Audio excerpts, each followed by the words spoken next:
1966 में एक बार ऐसा मौका आया जब वायुसेना यानी इंडियन एयरफोर्स के घातक एयरक्राफ्ट उड़े और उन्होंने मिजोरम में जाकर बम बरसाए थे। ऐसा क्यों करना पड़ा था? प्रधानमंत्री इंदिरा गांधी के सामने ऐसे क्या हालात थे कि यहां तक की नौबत आ गई? आखिरकार अपने ही लोगों पर बम बरसाने की नौबत क्यों आन पड़ी? देश के अंदर अगर कहीं भी हिंसा या उपद्रव होता है तो उसमें भी पुलिस या अन्य सुरक्षा बल ही मोर्चा लेते हैं। कभी भी बचाव अभियान के अलावा इंडियन एयरफोर्स देश के अंदर कोई ऑपरेशन नहीं चलाती। वायुसेना देश के लोगों को बचाने के लिए सामने आती है।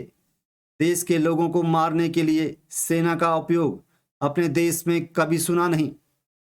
इतिहास की घटना का काला अध्याय जिसका जिक्र हम आज करने जा रहे हैं बेहद शर्मनाक है। प्रधानमंत्री नरेंद्र मोदी ने जिक्र किया है कि 5 मार्च 1966 का वो दिन जब इंडियन एयरफोर्स के विमान मिजोरम की 4 घाटियों पर बम बरसा रहे थे। इसका जवाब भी दिया है कांग्रेस ने। उन्होंने कहा है कि भाजपा ने इतिहास का फिर से गुड़ गोबर कर दिया। प्रधानमंत्री मोदी एक भारी चूक कर गए। देश की सबसे बहादुर बेटी इंदिरा गांधी को की निष्ठा पर सवाल नहीं उठाए जाने चाहिए थे। संसद में अविश्वास प्रस्ताव पर बोलते हुए पीएम मोदी ने मिजोरम पर वायुसेना के हमले का जिक्र किया और कांग्रेस पर जमकर निशाना साधा।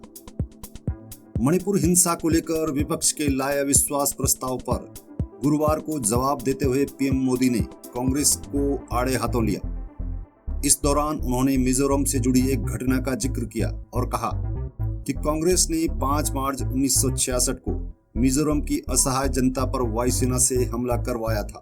इतना ही नहीं, पीएम मोदी ने कांग्रेस से पूछा कि इस हमले में जो लोग मारे गए थे वे देश के नागरिक नहीं थे क्या? प्रधानमंत्री ने कहा कि कांग्रेस ने निर्दोष नागरिकों पर हमला करवाया और कभी भी पीड़ितों के जख्मों पर मरहम लगाने की कोशिश नहीं की और हमें उपदेश दे रहे हैं। पीएम मोदी के भाषण के बाद अब देश भर में इस बात पर चर्चा हो रही है कि आखिर ये घटना क्या है और उस दिन क्या हुआ था। तो चलिए हम आपको बताते हैं कि आखिर उस दिन क्या हुआ था और क्या सच में भारतीय वायुसेना ने मणिपुर में हमला किया था। आज से लगभग 57 साल पहले भारत की तत्कालीन प्रधानमंत्री इंदिरा गांधी देश का पीएम बनने के 1 महीने बाद उत्तर पूर्व में विद्रोह का सामना कर रही थी। जानकारी के मुताबिक 28 फरवरी 1966 को मिजो नेशनल आर्मी MNA ने भारत के खिलाफ विद्रोह कर दिया और क्षेत्र में लड़ाई शुरू हो गई।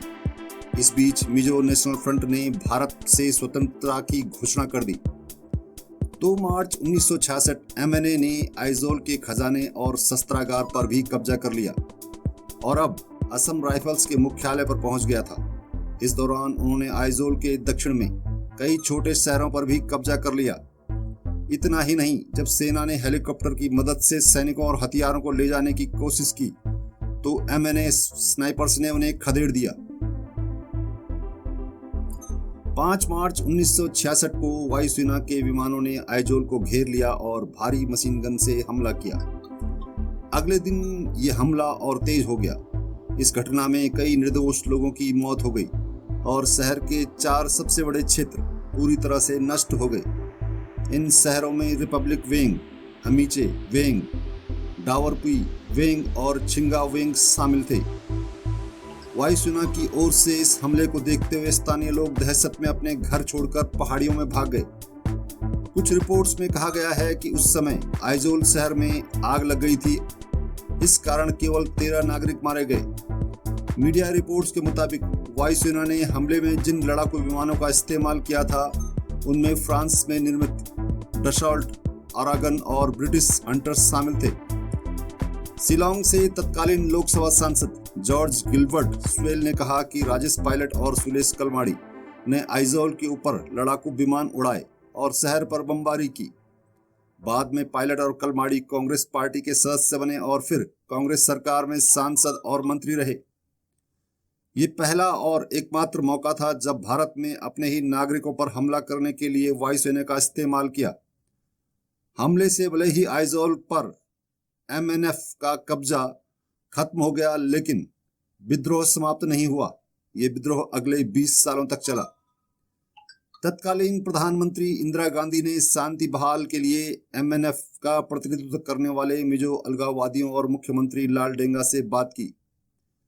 इसके बाद 1986 में मिजोरम समझौते पर हस्ताक्षर किए गए। हालांकि उस समय राजीव गांधी देश के प्रधानमंत्री थे। शांति समझौते ने 1986 में मिजोरम विद्रोह को समाप्त कर दिया और 1987 में मिजोरम का गठन हुआ।